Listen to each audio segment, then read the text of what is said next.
¿Cómo están, iglesia? Buenos días.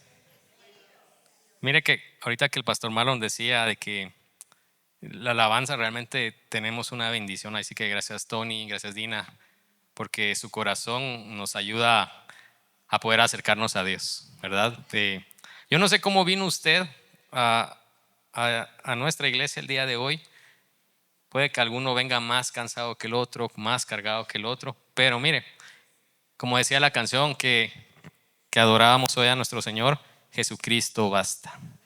¿Verdad? Jesucristo es todo lo que necesitamos. Puede que nos hagan falta algunas cosas, puede que no tengamos resuelto algunas cosas, pero si tenemos a Jesús, lo tenemos todo. ¿Están de acuerdo conmigo?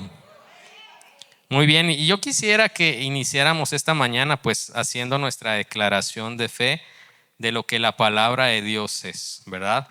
Mire, realmente el Señor nos habla. El Señor nunca nos ha dejado de hablar y estamos a un paso de obediencia de distancia para conocer qué tiene el Señor para cada uno de nosotros. Así que todos juntos, si tiene su Biblia física a mano, si tiene su aplicación, le voy a pedir que lo declaremos de esta manera. Esta es mi Biblia, la palabra de Dios. Yo soy lo que mi Biblia dice que soy. Yo tengo lo que mi Biblia dice que tengo y puedo hacer todo lo que mi Biblia dice que puedo hacer. Hoy la leeré, la escucharé y la semilla incorruptible de la palabra de Dios transformará mi vida para siempre. Amén. Gloria a nuestro Señor Jesús. Pues bien, estamos en esta serie hablando de regalos. Un regalo, pues al final es un obsequio, es alguien que nos otorga algo, ¿verdad? Puede que en algún momento no lo merecíamos, pero alguien tuvo gracia hacia nosotros y nos extiende un regalo. No sé si los que tienen hijos a veces han dado regalos aunque no se lo merezcan los hijos. Ahora imagínense cómo es Dios dándonos regalos, ¿verdad? La semana pasada hablábamos de que Dios nos dio el regalo de la fe, ¿verdad? De creer las cosas que aún no son como si fuesen, de poder ver con nuestros ojos espirituales cuál es el plan, cuál es el camino que el Señor quiere trazar. Así que yo espero que usted esté ejerciendo el regalo de la fe, ¿verdad? Y hoy vamos a hablar de un regalo que es consecuente a esto, y es el regalo de una identidad en Jesús. ¿Sabe? Para creer en Jesús, ¿qué necesitamos? Muy bien, entonces el Señor nos da otro regalo que es su identidad, ¿verdad? En Gálatas 2:20, por ejemplo, se lo voy a leer acá, no está en pantalla creo yo, pero Gálatas 2:20 dice: mi antiguo yo ha sido crucificado con Cristo. Ya no vivo yo, sino que Cristo vive en mí. Así que vivo en este cuerpo terrenal confiando en el Hijo de Dios, quien me amó y se entregó a sí mismo por mí. Entonces, el Señor nos da ese regalo, hermanos. Nuestro antiguo yo, dice, ha sido crucificado con Cristo. Y ya no vivo yo, sino que Cristo vive en mí. Una de las preguntas pues más poderosas que nosotros le podemos hacer a alguien para establecer conexión es preguntarle: ¿cómo te llamas? ¿Verdad? Así inicia una amistad, así inicia un noviazgo, el matrimonio así inicia con ¿cómo te llamas? ¿Verdad? Y uno inmediatamente comienza a construir una imagen, una idea y un concepto de una persona. Cuando usted responde a esta pregunta, va a escribir quién es usted, ¿verdad? Si por ejemplo usted está en el extranjero, usted dice yo soy de Guatemala, ¿verdad? Usted menciona dónde vive, quién es su familia, de qué trabaja, qué talentos tiene y sobre todo, obviamente, el nombre con el cual usted es llamado.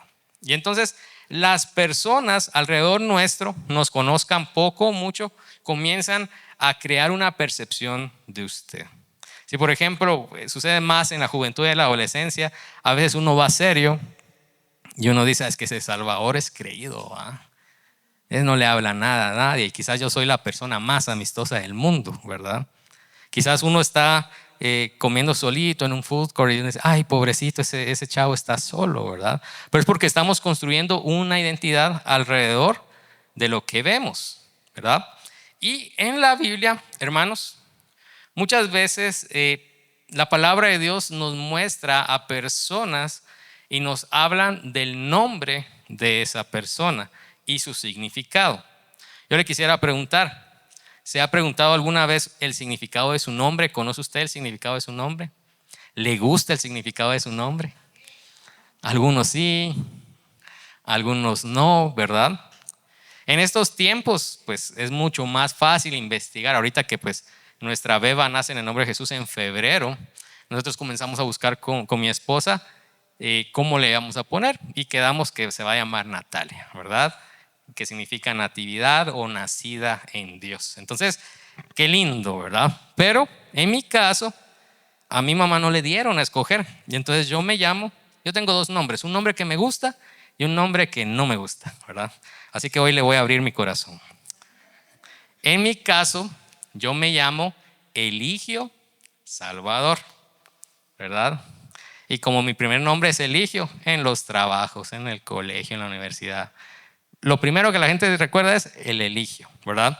Pero ya con el tiempo yo me comencé a investigar qué significaba Eligio y ahí ya me gustó mi nombre. Fíjese que Eligio es un nombre de origen italiano que dice que significa el enviado de Dios. Y Salvador, pues, significa Salvador, ¿verdad? Entonces, yo molestaba a mi mamá y le decía, mira mami, yo tengo nombre de maestro de la palabra, o que soy el enviado de Dios, le decía. Y pues como le digo, mis papás no pensaron en el significado de mi nombre, sino que mi papá dijo, yo le quiero poner a este bebé como su abuelo y como yo, porque mi papá también se llama Salvador. Pero, por ejemplo, a mi abuelo, él nació un 1 de diciembre y a él le colocaron el nombre de su santoral católico. No sé si usted se recuerda de esos calendarios que abajo traían el nombre del santo, ¿verdad? Entonces el 1 de diciembre es el día de San Eligio y por eso así se llamaba mi abuelo. Yo, por ejemplo, nací un 10 de abril y si esa tradición hubiera seguido mi familia, ¿sabe cómo me hubiera llamado yo? Me hubieran presentado aquí como Apolonio Marroquín. Pero gracias a Dios, pues ya no, ¿verdad? Me hubieran dicho Polo en vez de Salva. Pues bien, entonces cada quien tiene una identidad, ¿verdad? Ahora, en Jesús puede que su nombre tenga un significado raro, pero en Jesús, cuando la gente habla de usted, van a decir, Betty es una hija de Dios, ¿verdad? La pastora Silvita, ella significa es una mujer de Dios, una mujer que extiende la gracia de Dios a otros, ¿verdad? Entonces, piense usted, sin importar si conoce o no el significado de su nombre, Dios le da una identidad nueva, ¿verdad? Y nuestra principal identidad es ser llamados hijos de Dios. Pues bien, el nombre entonces es nuestro principal factor de cómo la gente nos conoce, pero también nuestra identidad la forman circunstancias, eventos que de alguna manera suman a nuestra historia, a nuestra biografía. Por ejemplo, la pareja que usted tiene, ¿verdad? El nacimiento de alguno de sus hijos, porque entonces ya se presenta, yo soy la mamá de 4 hijos, de 3 hijos, ¿verdad? La carrera, por ejemplo, si hubiera aquí algún doctor, están hablando del doctor fulano, ¿verdad? De la pastora Silvita. Entonces, hay muchas cosas que van sumando a nuestra identidad. ¿Estamos de acuerdo en eso? Pero como les digo, nosotros como cristianos, nuestro principal factor de identidad debería decir es que yo ante todo, yo soy hijo de Dios, ¿verdad? En Cristo nuestra identidad fue transformada una vez y para siempre. En Gálatas 3, 26 y 27 nos dice la palabra que todos ustedes son hijos de Dios mediante la fe en Cristo Jesús.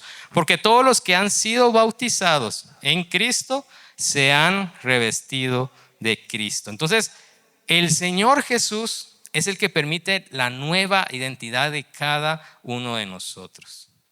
Dígale aquí a la persona que tenga a la par, quizás no te conozco mucho. A ver, quizás no te conozco mucho, aunque si hay esposos, creo que se conocen un montón. Pero sí sé una cosa, dile. son hijos de Dios. Eres hijo de Dios. Amén. Primera de Pedro, capítulo 2, versículos 9 y 10, dice lo siguiente. Pero ustedes no son así porque son un pueblo elegido. Son sacerdotes del Rey, una nación santa, posesión exclusiva de Dios. Por eso pueden mostrar a otros la bondad de Dios, pues Él los ha llamado a salir de la oscuridad y entrar en su luz maravillosa. Y leamos juntos, dice, antes no tenían identidad como pueblo, ahora son pueblo de Dios. Antes no recibieron misericordia, ahora han recibido misericordia de Dios. Y miren, nosotros alabamos a Dios por lo que Él ha hecho en nosotros y tenemos en su palabra estas verdades, ¿verdad? Y es genial recordarlo. Los días domingo nosotros pues estamos recordando siempre el poder de la palabra de Dios.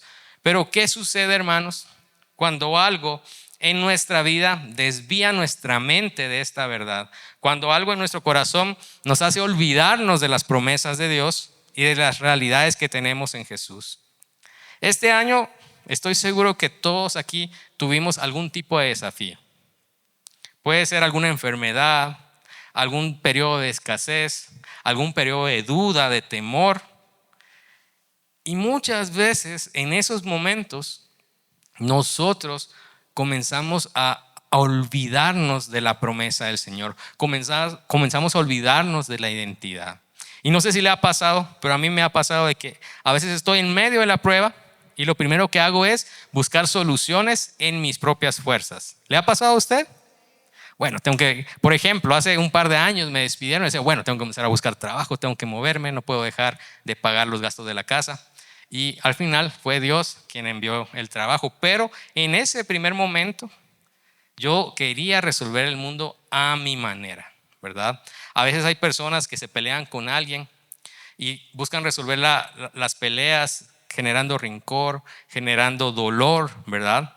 Y siendo cristianos muchas veces se nos olvida que el Señor tiene otra manera, tiene una identidad que nos han entregado. Entonces, la invitación de esta mañana es que no perdamos de vista la bendición de Dios, su plan y provisión para nuestra vida. Porque cuando venga la prueba, porque lastimosamente este mundo está roto, está dolido, la prueba viene y va. Pero el amor, la gracia y la provisión de Dios también está fluyendo aún más fuerte, ¿verdad? Entonces tenemos que recordar esto, hermanos. En Efesios capítulo 1, versículos del 3 al 6 dice lo siguiente. Alabado sea Dios, Padre de nuestro Señor Jesucristo, que nos ha bendecido en las regiones celestiales con toda bendición espiritual en Cristo.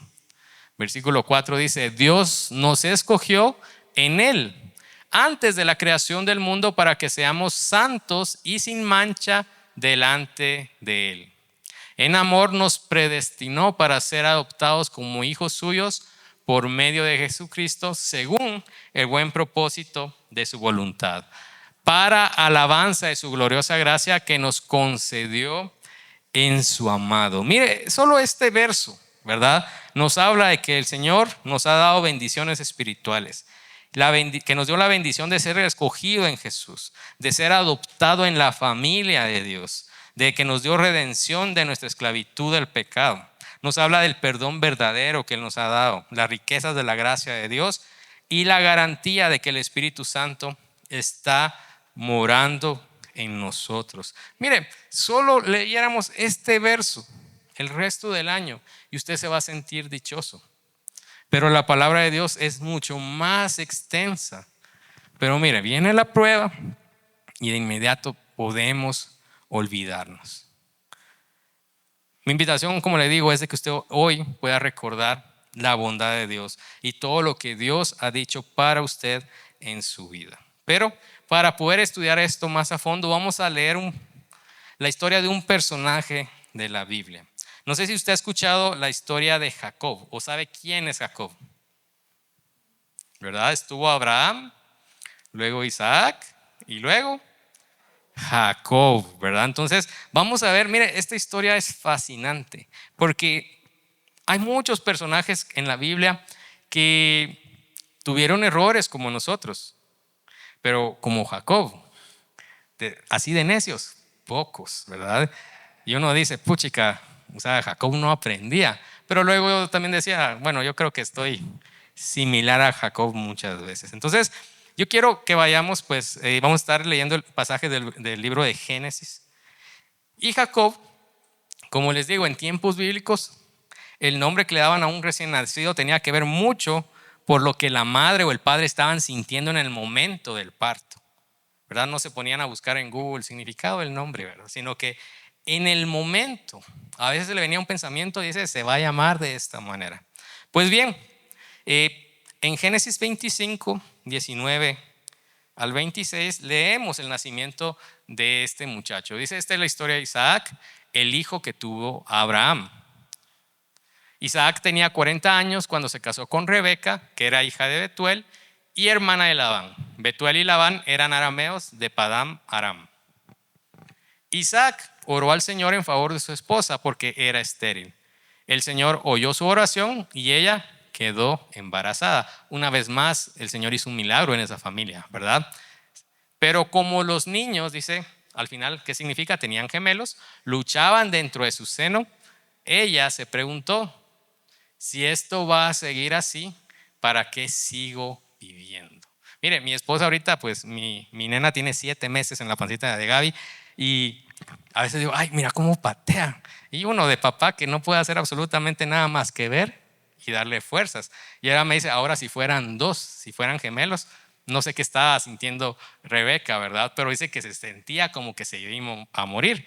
Y ojo acá, dice, entonces fue a consultar al Señor y él le contestó, 2 naciones hay en tu seno, 2 pueblos se dividen desde tus entrañas. Uno será más fuerte que el otro y el mayor servirá al menor. Mira, aquí Dios le da una profecía a Rebeca. Y cuando le llegó el momento de dar a luz, resultó que justamente había mellizos en su vientre. Y ahora acá, entonces dice que el primero en nacer era pelirrojo y tenía todo el cuerpo cubierto de vello. A este lo llamaron Esaú. Entonces, entre los gemelos, ¿quién era el mayor? Esaú. Y dice que luego nació su hermano agarrado con una mano del talón de Esaú. Por así decirlo, de aquí no me quedo yo solito, ¿verdad? Y a este lo llamaron Jacob, cuyo nombre pues significa eso, ¿verdad? Talón. Y que por el juego de palabras también hablaban de que era una persona astuta y engañadora, ¿verdad? Cuando nacieron los mellizos, Isaac tenía 60 años. Entonces, recuerda usted, Dios le da una promesa a Abraham. Abraham tiene un hijo al que le llama Isaac. Dios le da la promesa a Isaac y luego Isaac espera a Esaú y Jacob. Pero entonces esa bendición le correspondía porque él salió primero de la matriz a Esaú. Entonces él era el primogénito por derecho. Jacob fue llamado así, como les digo, porque venía agarrando el talón de su hermano. Entonces ambos eran príncipes, eran los hijos queridos de Isaac y herederos de la bendición que Dios da a Abraham. Pero pensemos un poco en este momento de la historia, hermanos. Esaú, como les digo, era el admirado por su padre, ¿verdad? Cuando la gente hablaba del sucesor de Isaac, lo primero que decían, es que Esaú, mira lo que fuerte es, mira qué hombre, ¿verdad? Es cazador, le gusta luchar, seguramente tu bendición se va a extender aún más con Esaú, ¿verdad? Entonces dice que la Biblia que Abraham entonces tenía cierta preferencia por su hijo Esaú, pero Rebeca tenía una preferencia por Jacob. Mire, Jacob era más delicado, si lo queremos ver así. A él le gustaba disfrutar la vida de príncipe, ¿verdad? No se asoleaba, se la pasaba con su mamá. Mientras Esaú salía a cazar, Jacob se la pasaba en el campamento, ¿verdad? Y mire, había entonces un tema ahí entre los dos papás. Cada quien le daba a su bien a su hijo preferido. Y alrededor de Jacob quizás estaba formando un deseo de decir, no puede ser, si somos gemelos, ¿verdad? Mita y mita, Esaú ahí la bendición. Y entonces él comenzó seguramente a formar una herida por el fruto de la comparación. No sé si usted alguna vez ha experimentado eso, pero es un dolor que muchas veces la gente no se atreve a confesar. Y estoy seguro que Jacob en su mente quizás pensaba que no importara lo mucho que se esforzara, él siempre iba a ser el segundo. Entonces su identidad comenzó a formarse de esa manera y comenzó a hacerle honor a su nombre, Jacob el engañador, ¿verdad? Y entonces en los siguientes capítulos nosotros vemos dos historias muy importantes. En el primero, aprovechándose de un momento de necesidad de su hermano, le dice: mira, te doy de comer, pero me tenés que dar la bendición. Tenés que renunciar a ser el primogénito y voy a ser yo ahora. Y Esaú lo tomó de chiste, dijo: basta, bueno, solo quiero comer, dame mi comida, ¿verdad? Y luego sucede otra historia. Isaac ya estaba muy viejo y él le dice a Esaú: mira, prepárame ese pepián que sabes hacer con carne de venado. Y Esaú le dice: basta, bueno, papá, yo me voy. Agarra sus flechas, su onda, no sé qué llevaba, pero se va. Se va a la selva a buscar el plato para su papá. Pero mire, la mamá estaba, no sé, al lado y quizás escuchó y dijo: ahora es cuando, ¿verdad? Y llamó a Jacob y le dijo: mira, Jacob, este es el momento donde te puedes quedar con la primogenitura. Te voy a preparar la mejor comida que le gusta a tu papá, pero vos vas a prepararte para recibir la bendición. Isaac estaba ciego, entonces ya no podía identificar visualmente a los dos muchachos. Entonces Rebeca hace un plan, Isaac cae en la trampa y cuando se acerca el momento de dar la bendición, le da la bendición a Jacob.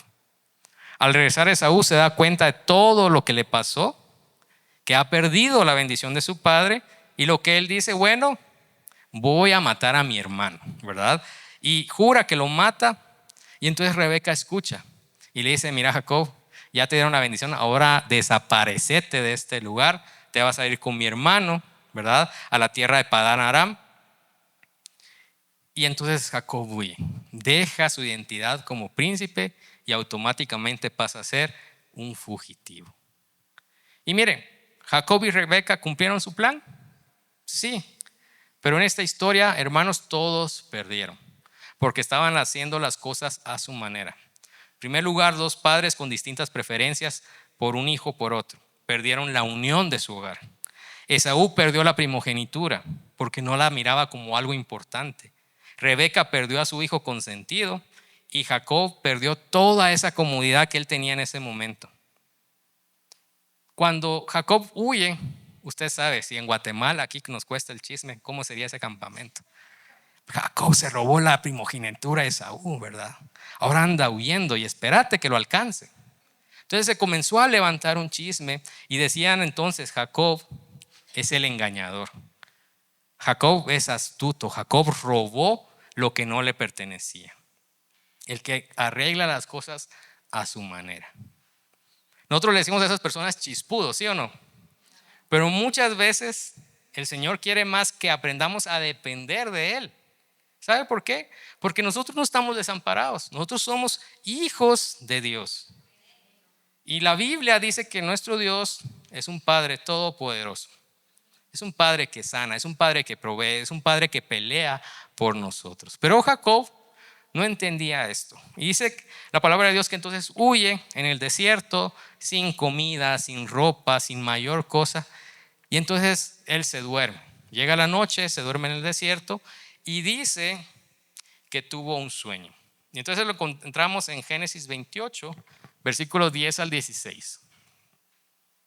Dice que Jacob partió de Berseba y se encaminó hacia Harán. Cuando llegó a cierto lugar se detuvo para pasar la noche porque ya estaba anocheciendo. Tomó una piedra, la usó como almohada y se acostó a dormir en ese lugar. Ahí soñó que había una escalinata, una escalera apoyada en la tierra y cuyo extremo superior llegaba hasta el cielo. Por ella subían y bajaban los ángeles de Dios. En el sueño el Señor estaba de pie junto a él y le decía: yo soy el Señor, el Dios de tu abuelo Abraham y de tu padre Isaac. A ti y a tu descendencia les daré la tierra sobre la que estás acostado. Tu descendencia será tan numerosa como el polvo de la tierra. Te extenderás de norte a sur y de oriente a occidente. Y todas las familias de la tierra serán bendecidos por medio de ti y de tu descendencia. Yo estoy contigo. Escucha las palabras. ¿Qué le decía el Señor? Yo estoy contigo. Te protegeré por donde quiera que vayas y te traeré de vuelta a esta tierra. No te abandonaré hasta cumplir con todo lo que te he prometido. Al despertar Jacob de su sueño, pensó: en realidad el Señor está en este lugar y yo no me había dado cuenta. Mire, ese sueño fue bien importante para Jacob porque él había perdido todo. Va en estos tiempos, seguramente Rebeca le dijo: mira, ahí te voy a mandar una remesa, una transferencia, pero vos andate. En eso él solo tomó lo que tenía a mano y huyó. Pero viene el Señor y se le presenta en un sueño. Y el mensaje más importante, aparte de la bendición, es: yo estaré contigo. Y Jacob dice que despierta y dice: el Señor está en este lugar y yo no me había dado cuenta. Mire, muchas veces nosotros atravesamos periodos de pruebas este año, mucho más de lo que uno no quisiera enfrentar. Mire, yo recuerdo allá por el 2020, enero 2020, iba paseando a mi perrita por el condominio donde vivo y el cielo estaba lindo. Mire, el 1 de enero no sé por qué el cielo está siempre azul, azul, azul. Pero yo decía: Señor, yo no quiero muchas pruebas este año, que este año sea más relajado. Y mire qué año 2020 el que nos tocó, ¿verdad? Pero aún en medio del montón de pruebas que a mi familia le tocó enfrentar, el Señor estaba ahí. Y yo quiero que usted recuerde, si este año le tocó enfrentar pruebas, dificultad, dolor, usted recuerde, el Señor está en este lugar. Ahí en la crisis usted diga: me está doliendo, estoy atravesando dudas, pero yo sé que el Señor está en este lugar. Y esa es la promesa para los hijos de Dios. Y mire, Jacob reconoce que hay un Dios, el Dios de su abuelo, el Dios de su papá, ¿verdad? Y entonces comienza la historia de Jacob y suceden varias cosas. En una ocasión, ¿verdad? Entonces se levanta Jacob de ese lugar y dice: voy a hacer un voto a Dios. Él va a ser mi Dios siempre y cuando. Mire, o sea, Jacob no era muy humilde, que digamos. Digo: bueno, Señor, está bien, sos el Dios de mi papá, el de mi abuelo, pero yo voy a seguirte siempre y cuando me lleves con bien. Entonces, Jacob no mucho creía en la bendición, ¿verdad? Luego entonces llega a la tierra de su tío y que se va enamorando de una muchacha llamada Raquel. Y entonces en aquellos tiempos él tenía que trabajar por pedirle la mano de esta jovencita. Entonces el tío de Jacob era igual de astuto, así de familia era esa cosa. Le dijo: mira, Jacob le dice: mira, tío, Raquel va a ser la esposa de mi vida. Entonces voy a trabajar 7 años, no me pagues nada, pero 7 años voy a trabajar y me tenés que entregar a Raquel. El tío en el día de la boda le entrega a su hija mayor, Lea.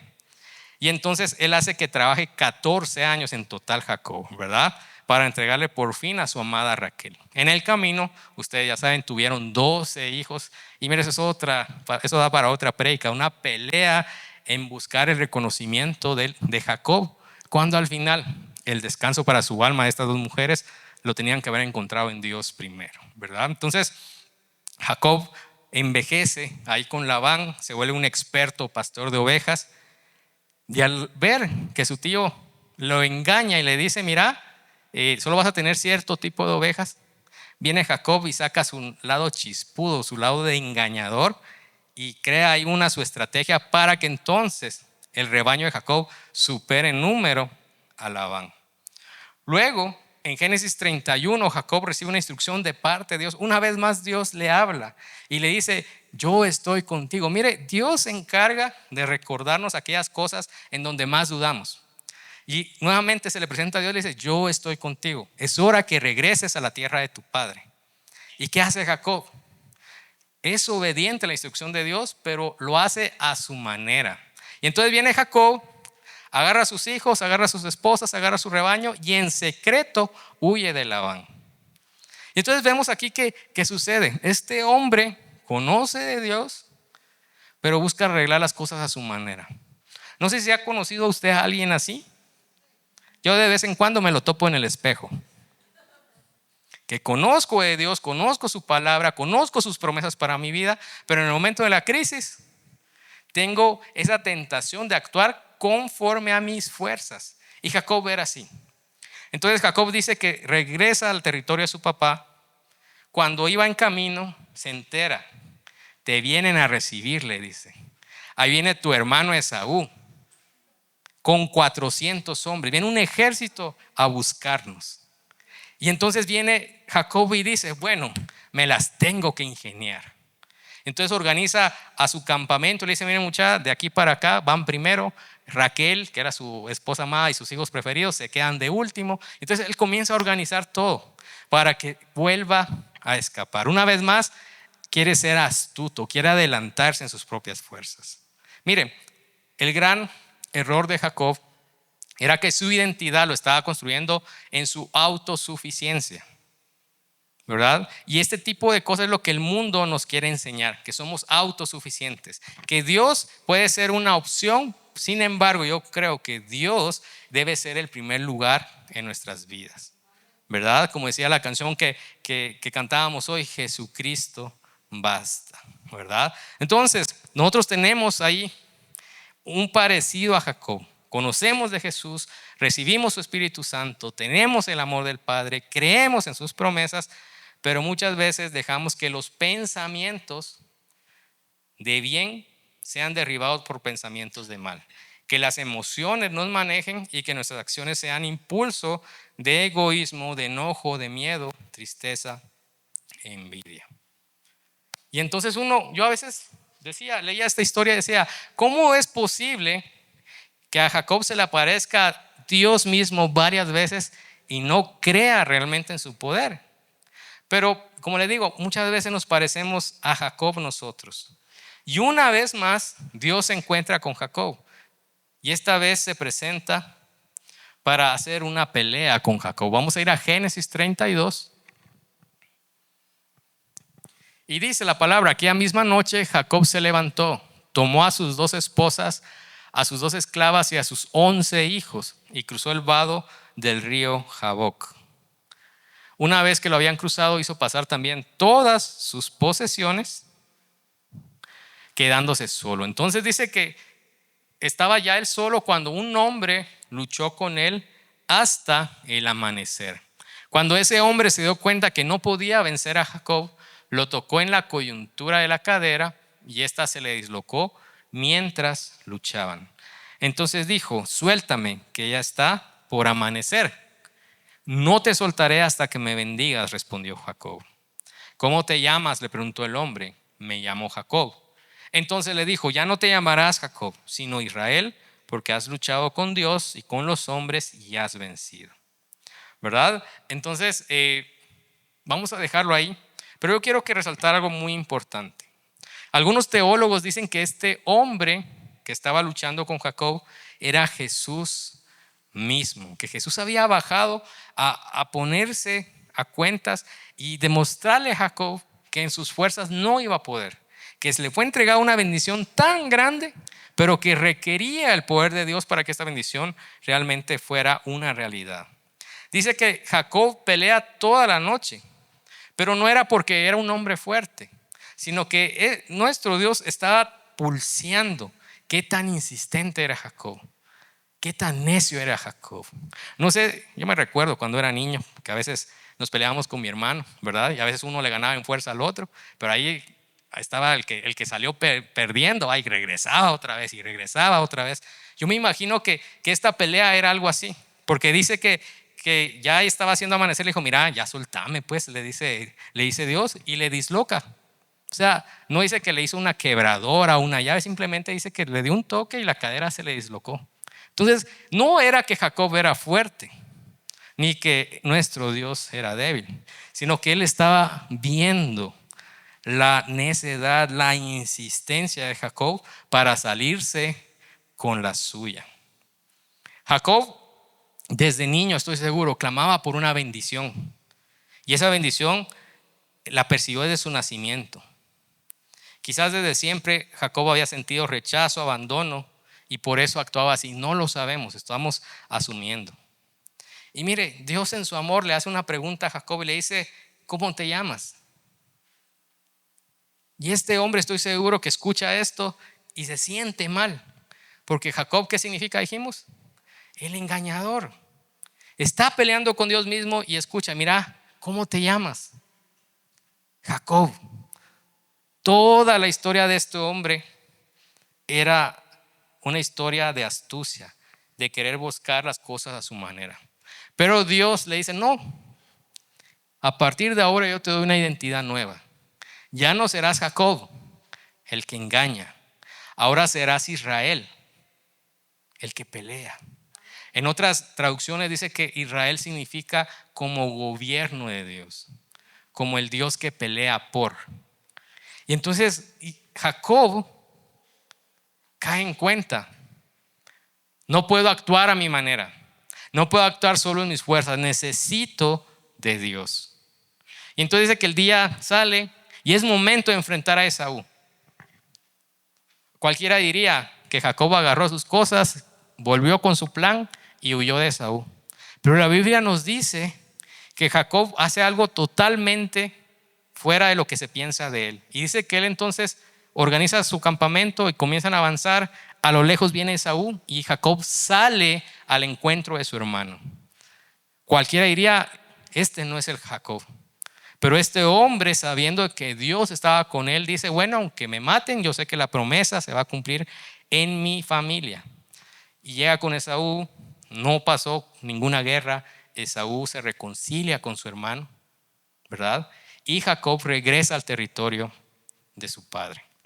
Entonces, la Biblia me gusta mucho porque en versiones como la Nueva Versión Internacional comienzan a intercalar el nombre entre Jacob a Israel, ¿verdad? En este hombre necio ya no actúa a su manera, ya no actúa con engaño, ahora Dios gobierna. Eso es el nombre de Israel.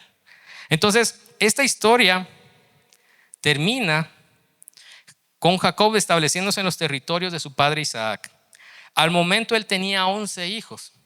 Y dice la palabra que Raquel estaba embarazada de un último hijo, pero en la labor de parto Raquel muere.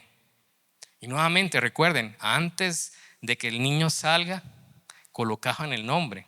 Y antes de morir, Raquel en su dolor decide nombrar a su hijo, porque este hijo al nacer le causó tristeza, dolor y muerte.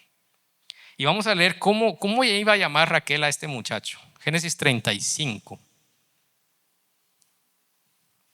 Dice: después partieron de Betel cuando todavía estaban lejos de Efrata. Raquel dio a luz, pero tuvo un parto muy difícil. En el momento más difícil del parto, la partera le dijo: no temas, estás por tener otro varón.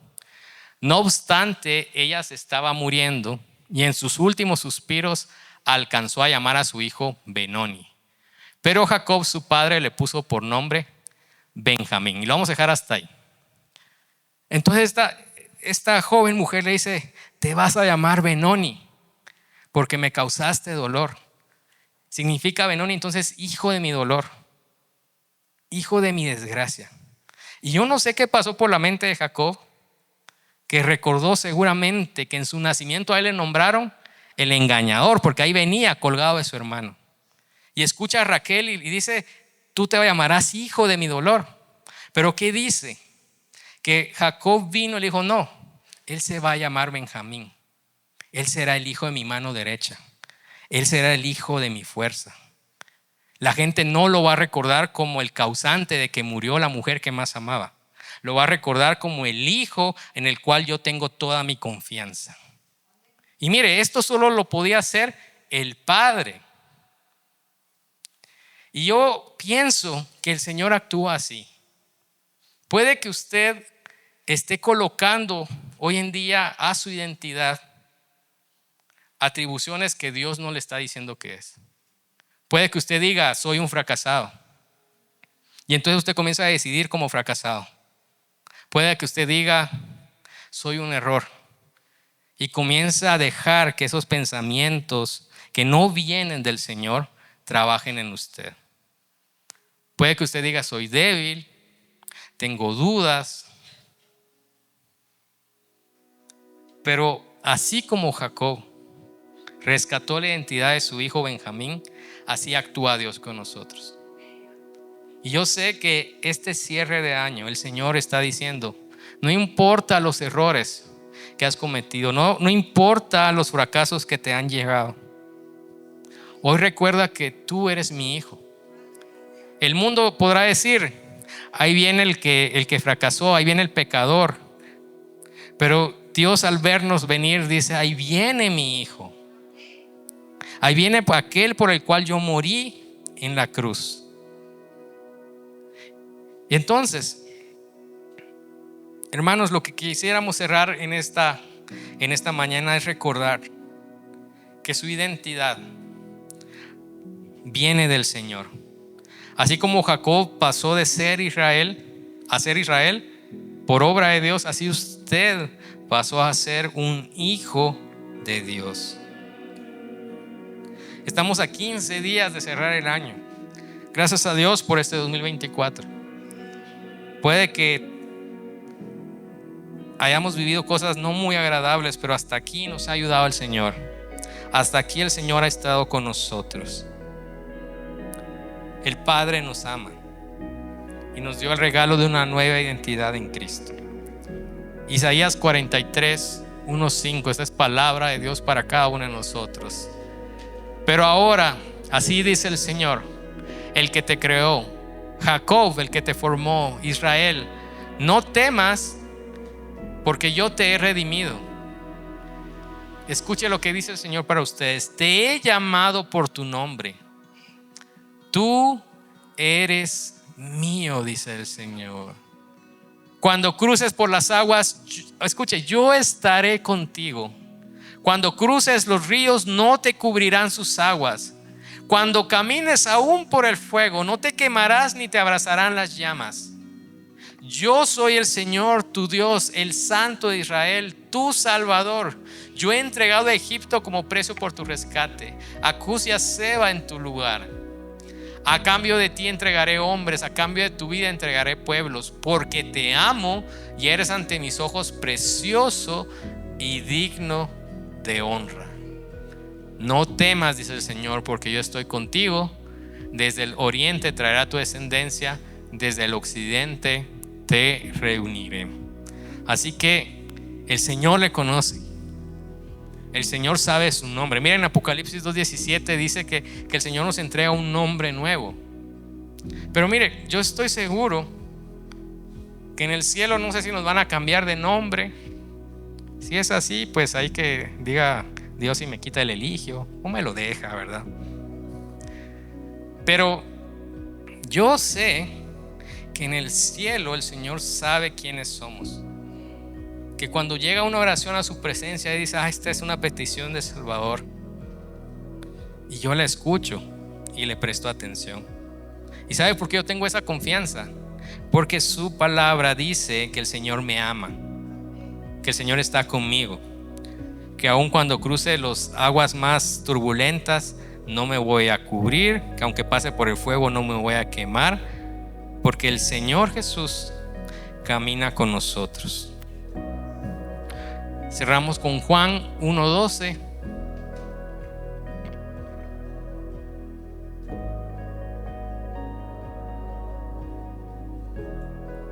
La palabra de Dios en Juan 1:12 dice: pero a todos los que creyeron en Él y lo aceptaron, les dio el derecho de ser hijos de Dios. Y ese es un regalo que solo el Padre puede dar. Así que le voy a invitar a que podamos cerrar nuestros ojos. Si usted se quiere poner de pie, pues lo puede hacer. Y vamos a entregarle a Dios esta palabra.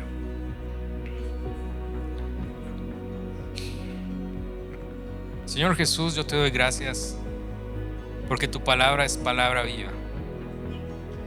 A este libro no lo escribieron humanos porque sí, Señor. Este fue instruido por ti mismo, Señor. Y han pasado siglos y años y tu palabra sigue siendo viva y verdad para nosotros. Gracias, Jesús, porque tu sacrificio en la cruz me permite a mí ahora, Señor, declarar que yo soy perteneciente a la familia de Dios. Tu sacrificio en la cruz me permite declarar que tú rompiste el yugo de la esclavitud y ahora soy un hombre libre, libre para adorarte, libre para soñar y libre para recibir tus promesas. Padre, hoy oro por cada uno de los que estamos acá, para que nuestra identidad, Señor, para que la manera en que definimos nuestra vida sea por lo que tú dices de nosotros y no por lo que nosotros mismos nos decimos, Señor. Puede que hayamos fracasado, puede que hayamos pecado, puede que incluso te dimos la espalda, pero tú sigues acá. Tu palabra declara que nos amas y por ese amor es que yo vengo hoy, Señor, a tu trono a decirte que puedas renovar mi mente, mis pensamientos, mis acciones, para que entonces fluyas tú con más libertad en nuestra vida, Señor. Padre Santo, yo oro por si hay alguien acá, Señor, que tiene alguna herida del pasado, quizás alguna herida de la infancia, que lo ha definido por años, que a veces ni él mismo sabe por qué actúa así. Pero hoy, Padre, declaramos que tú eres el Dios que trae libertad,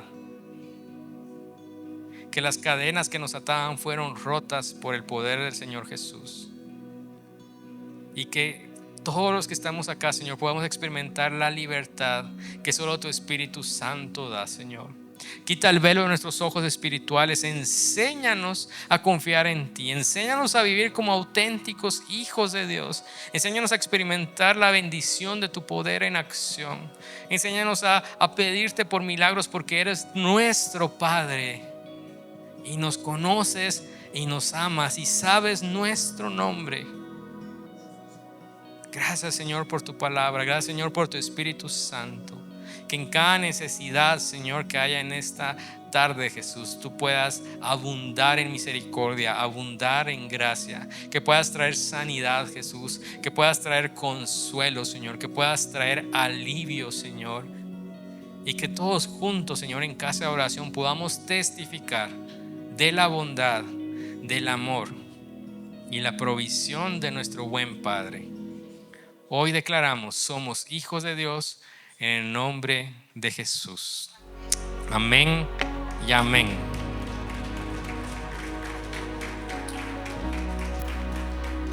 Que el Señor les bendiga.